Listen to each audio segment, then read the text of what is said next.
So, you know, again. You know, you can quit whenever you want, but do you wanna quit? No. No. Unfortunately, I've said I'm going to do this, so I have to do it.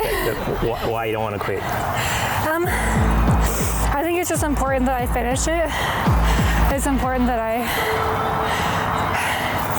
I committed to something, and I know that it's hard now, but I'll be happy that I did it once I'm finished.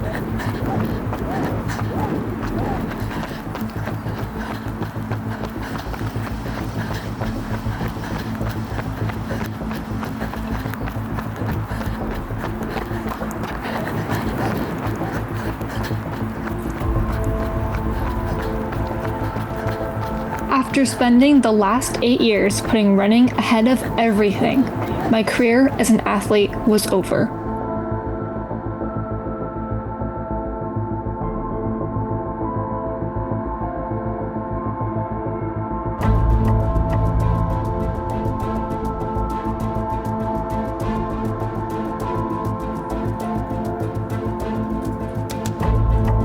As a student athlete, that's a big part of our identity. Every moment of my life up until now had been scheduled. I lived my life in seasons according to running. Every part of my life was living and breathing running.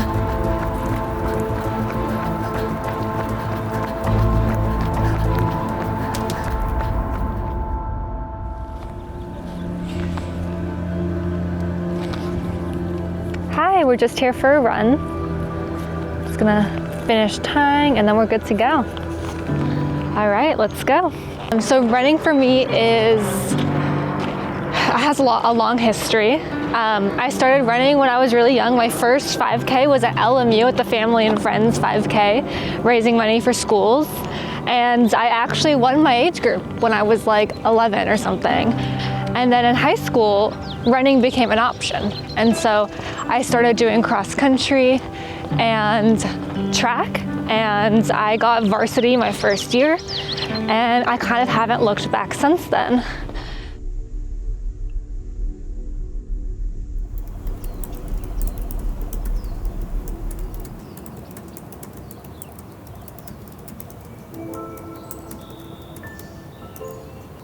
What brings you out here today?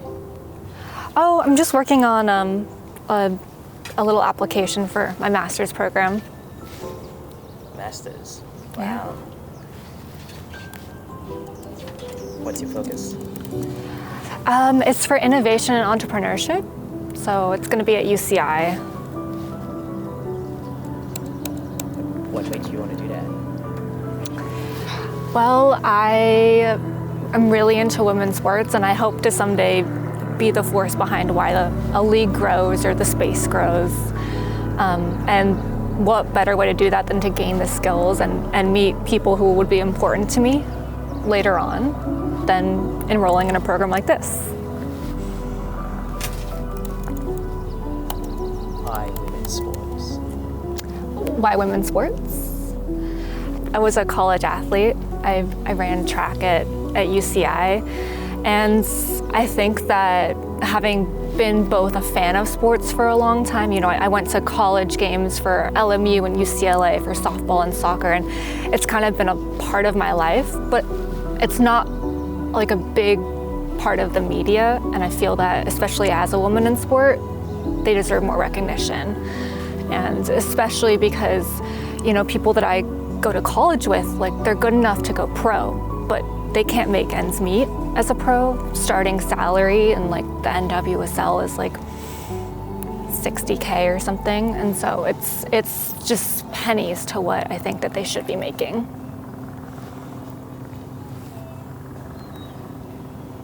Why do you think that is the case?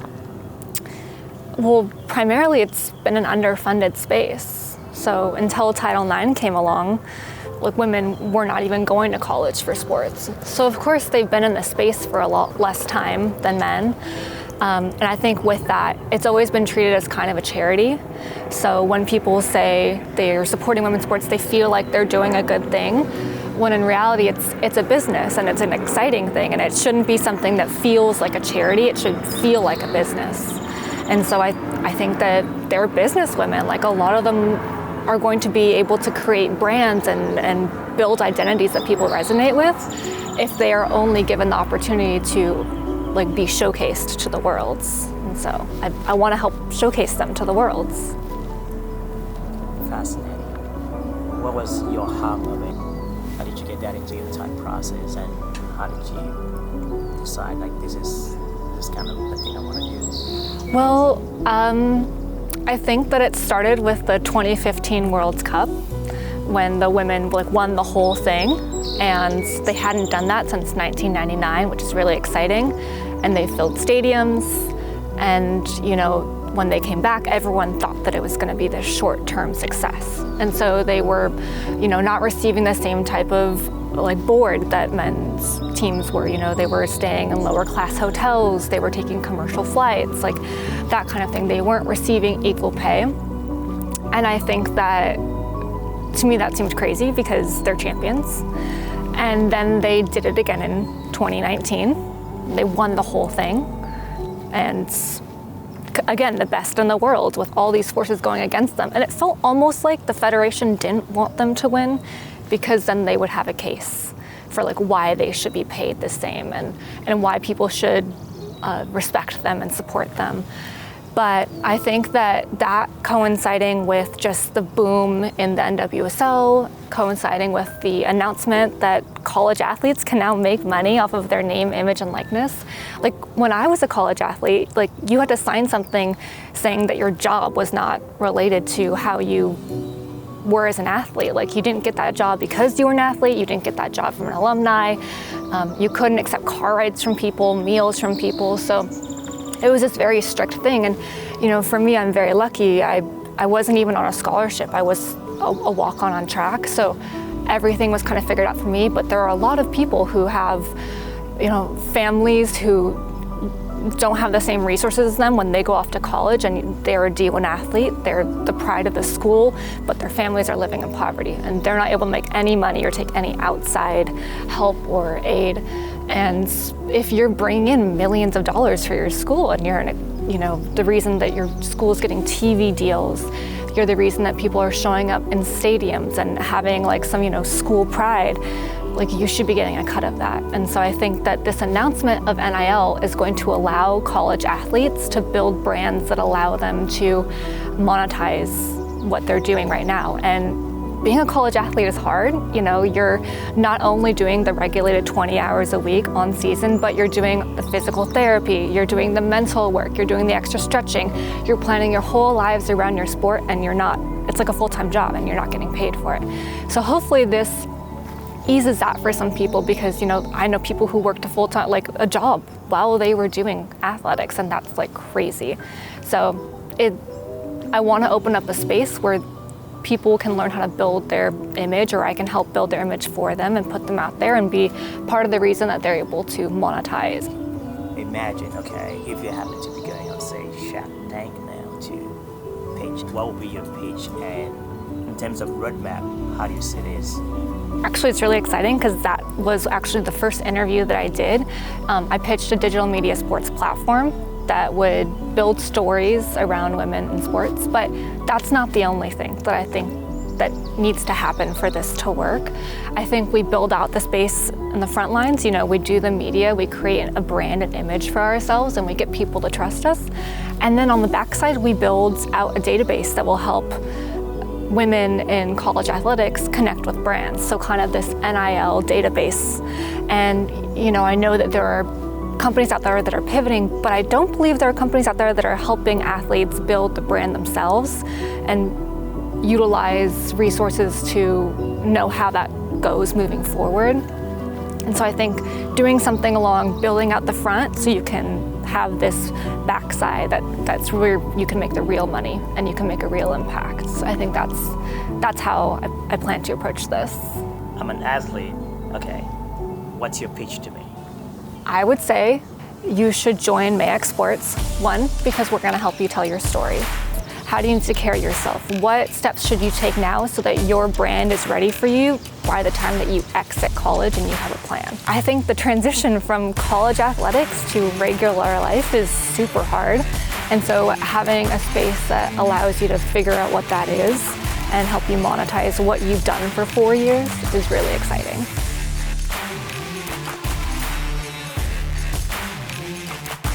Well, we get the brands to come on board because we get the athletes to come on board.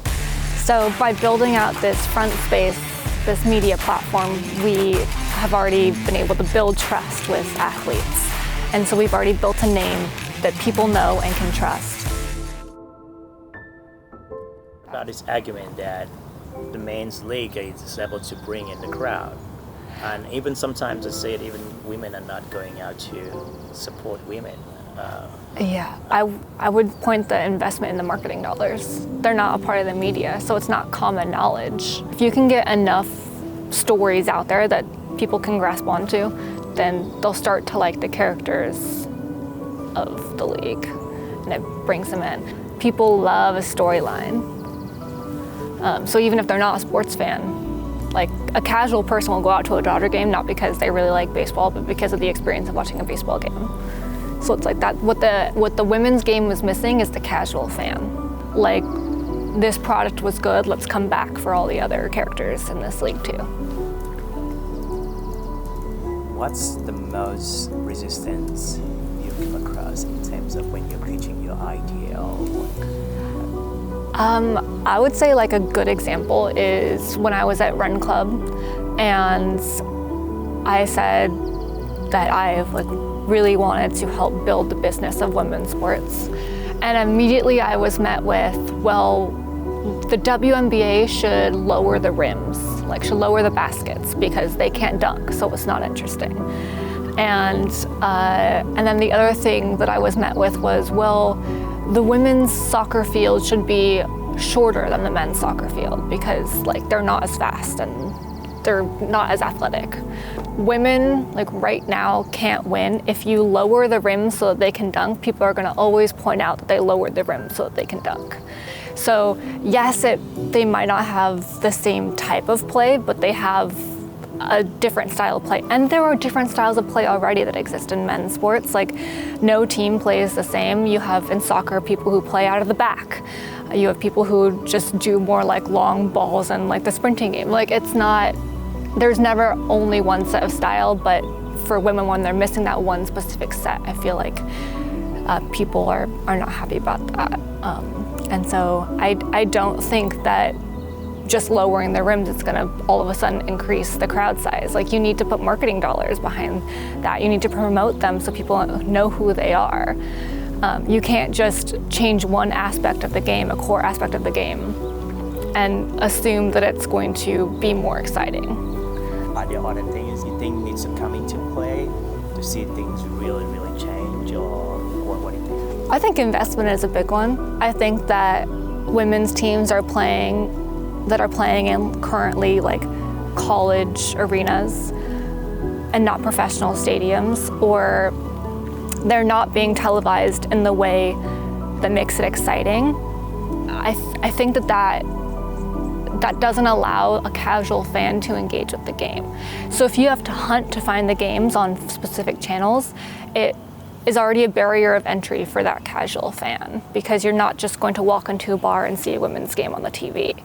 And so I think investment is the number one because you need money to be able to make that happen. You need money to be able to get into the stadiums and into the training facilities that make it feel elite and like a professional sport.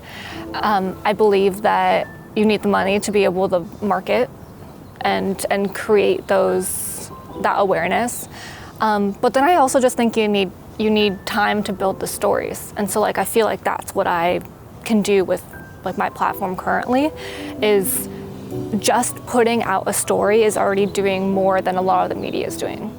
And so you're giving people opportunities to learn about these athletes that normally wouldn't. What excites you the most about women's sports? I think just the opportunity that exists. I think from a business perspective. It's like an untapped market. And I think from an athlete perspective, we've never had better athletes than we do now.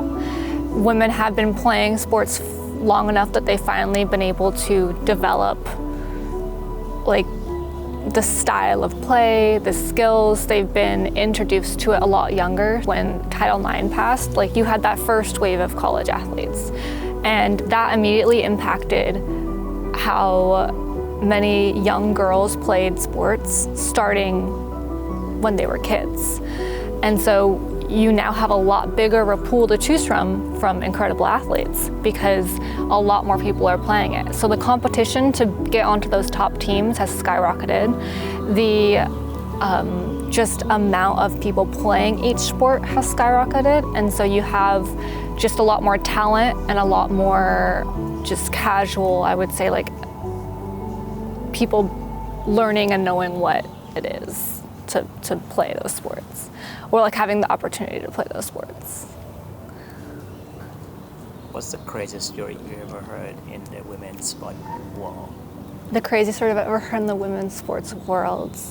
A friend of mine, her team had 3 season-ending injuries to their starting lineup, and then they had to recruit from other on-campus teams to fill that spot. So they ended up recruiting a soccer player to play with them on their basketball team, and it was really fun. I was at the game when they put the soccer player in, and her entire soccer team came, and she I think shot a basket. She didn't score the basket, but the fact that she like touched the ball at all, I think was really exciting. And then she became a Big West champion for her soccer team, and that same year she became Big West champion for her basketball team. And so I think that that's just like a wild storyline, because how do you keep going after 3 of your best players, you know, just can't perform anymore? And it was at the very beginning of the season. So 3 of your best players are out, and your whole team steps up to pick up the slack on that. Like everyone's injured, everyone's tired, and they still win. They come out on top. And so I think that was an incredible sports moment. And that was on the college level. Greatest comeback stories? Greatest comeback stories? Well, I would say that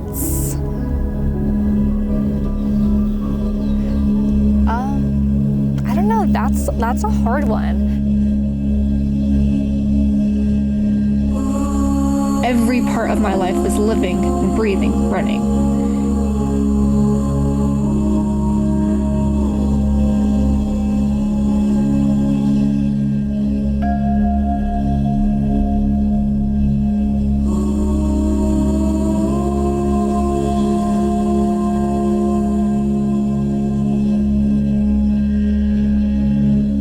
The fact that I no longer would be living my life according to my sport was scary. What was I supposed to do now?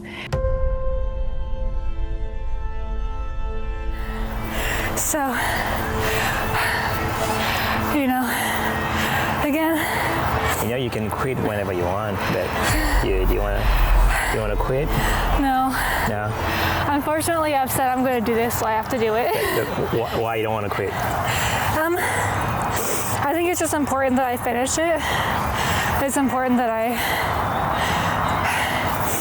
committed to something, and I know that it's hard now, but I'll be happy that I did it once I'm finished. So I went from being able to pop out and do 10 miles, no problem, to not being able to, you know, even walk without pain.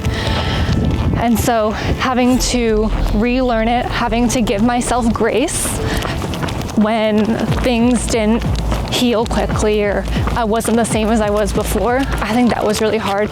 But it taught me how to approach problems in life. Now you can stick me in any situation, and I know that no matter what, there's a point where I can recover, there's a point where I can pivot, and I'm more than just one thing.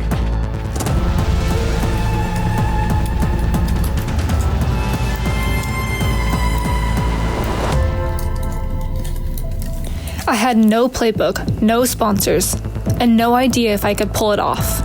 All I knew was that the stories of women athletes deserved more than a highlight reel. They deserved a platform.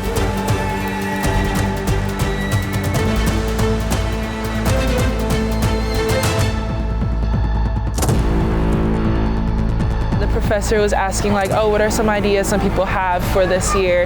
And she stepped up and she kind of like said her idea, and it was around sports, and I kind of had the same desire and interest. So we talked during the lunch of that orientation, and we just like clicked from there. When we first met, Fiona was more timid, more like in her shell.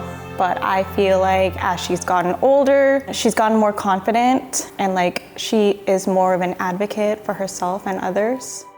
I feel like it's good to be running again. It's so strange to be in the same place that I was 4 years ago, 5 years ago, and to have a new relationship with running now than I did back then.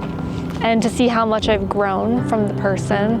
You know, the thoughts that I was thinking on these runs are a lot different, don't apply to me at all today. So I think it's good to come back to the place that you started and to see how you've grown. If there's just one thing that I could take from my time running in college, I would say that you're more than one thing. Like, I am more of a human than just who I am while I'm running a race, while I'm at practice, while I'm with my team. I am a complete person with, you know, goals and a life outside of running. And so that took a while. There was a point in time when my whole life revolved around running, and I think that if I could redo college, I would try and approach it with a new mindset and try and make the most of my experiences, not just on the track, but also in life and at school.